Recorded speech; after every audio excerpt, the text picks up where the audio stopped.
पिछले कुछ दिनों से हम एक डीपीओ के रोल के बारे में बात करते हैं।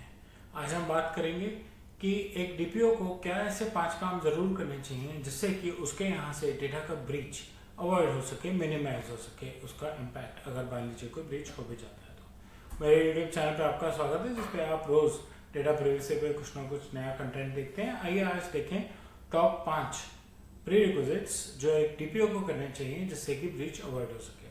पहले हम बात करेंगे कि एक डीपीओ का रोल क्या है। एक डीपीओ का रोल है regulatory compliance. Regulatory compliance data privacy से रिलेटेड, यानी कि प्राइवेसी से रिलेटेड जो भी रेगुलेशंस हैं, जिस भी देश में वो काम कर रहा है, उसकी कंपनी काम कर रही है, लोकल भी और विदेशों में भी, उन सब की कंप्लायंस क्या है, उस कंप्लायंस को कैसे मैनेज किया जाए, ये उसका सबसे पहला काम है। रिस्क मैनेजमेंट उसका एक इम्पॉर्टेंट काम है कि वो अपने डेटा प्रोसेसिंग के प्रोसेसेस को रेगुलरली स्टडी करता रहे और देखता रहे कि क्या कोई रिस्क है और अगर है तो उसे कैसे मैनेज किया जाए। कस्टमर्स के साथ भी और इंटरनल स्टेक होल्डर्स के साथ भी वो अपना ट्रस्ट बनाए रखे। स्टेक होल्डर्स को ऐसा महसूस होना चाहिए कि कंपनी के लिए कुछ अच्छा किया जा रहा है और कस्टमर्स को विश्वास होना चाहिए कि उनकी पर्सनल इन्फॉर्मेशन गलत तरीके से इस्तेमाल नहीं की जाएगी। ग्लोबल स्टैंडर्ड्स, जैसा कि मैंने पहले भी कहा कि इंटरनेशनल विदेशी देशों में जहाँ पे वो कंपनी काम कर रही है वहाँ की क्या स्टैंडर्ड्स हैं, वहाँ की क्या कंप्लायंसेस हैं, उनके बारे में भी उसको पूरी जानकारी होनी चाहिए और उसके वर्किंग प्रोसेस ऐसे होने चाहिए कंपनी के कि इंटरनेशनल कंप्लायंसेस को भी मीट करते हो। डीपीओ की जवाबदारी किसको है? उसकी जवाबदारी है लीगल को, उसकी जवाबदारी है कंप्लायंसेस को और उसकी जवाबदारी है ब्रीच मैनेजमेंट को। तीनों चीज़ों के प्रोसेस ऐसे होने चाहिए कि डीपीओ ठीक से काम कर रहे, लीगल को भी जवाब देने लायक हो, कंप्लायंसेस भी पूरी मीट कर रहा हो और अगर कोई ब्रीच हो जाए तो वो जवाब दे सके कि ब्रीच क्यों हुआ, इसका इम्पैक्ट क्या है, इम्पैक्ट को कैसे मिनिमाइज करेंगे और कैसे कंट्रोल करेंगे कि ऐसा ब्रीच दोबारा ना हो। तो आइए अब बात करते हैं कि वो कौन सी टॉप 5 चीजें हैं जो उसको रेगुलर करनी चाहिए। सबसे पहले उसको रेगुलर डेटा प्रोटेक्शन ऑडिट्स करने चाहिए।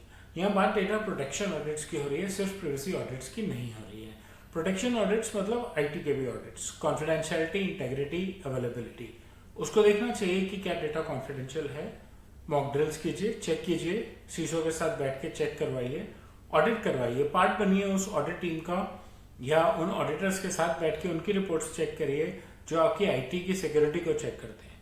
हमने कुछ केस स्टडीज में देखा कि फायरवॉल या वेबसाइट की प्रॉपर पैचिंग ना होने की वजह से वल्नरेबिलिटीज आ गई, इम्पैक्ट आ गया।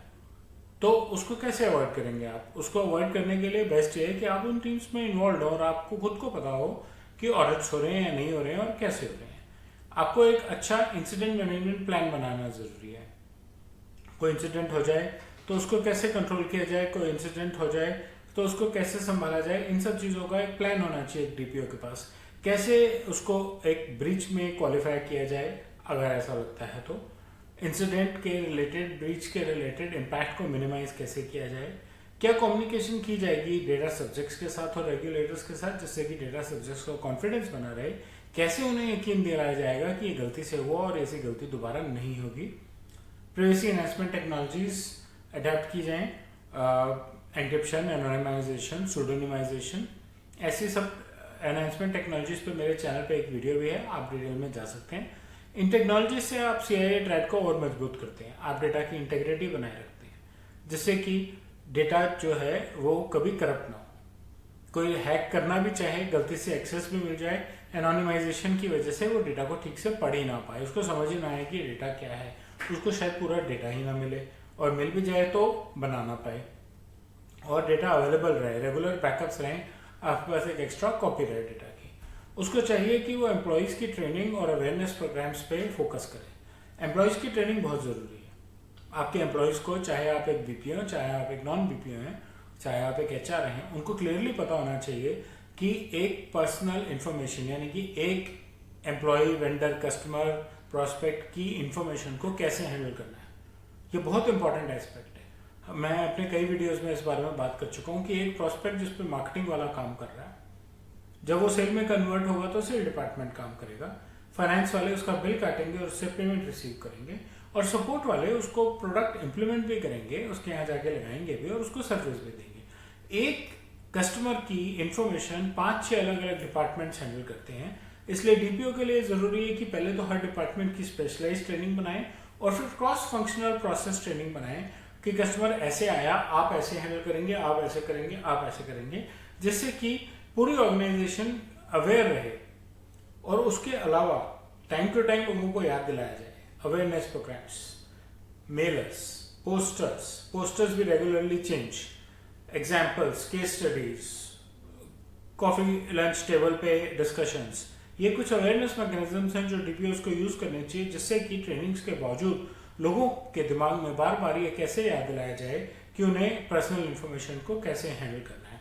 और रेगुलेटरी जो भी चेंजेस आ रहे हैं अपनी कंट्री के, बाहर की कंट्रीज के, उन सब के लिए डीपीओस को प्रिपेयर रहना चाहिए। उनको पता होना चाहिए दुनिया में क्या हो रहा है। ऐसा ना हो कि वो कंप्लायंट हो और जिस दिन कंप्लायंस की रिपोर्ट फाइल करें उस दिन पता लगे तो प्रोसेस में ही चेंज आ गया, आप तो पुरानी बातें कर रहे हैं।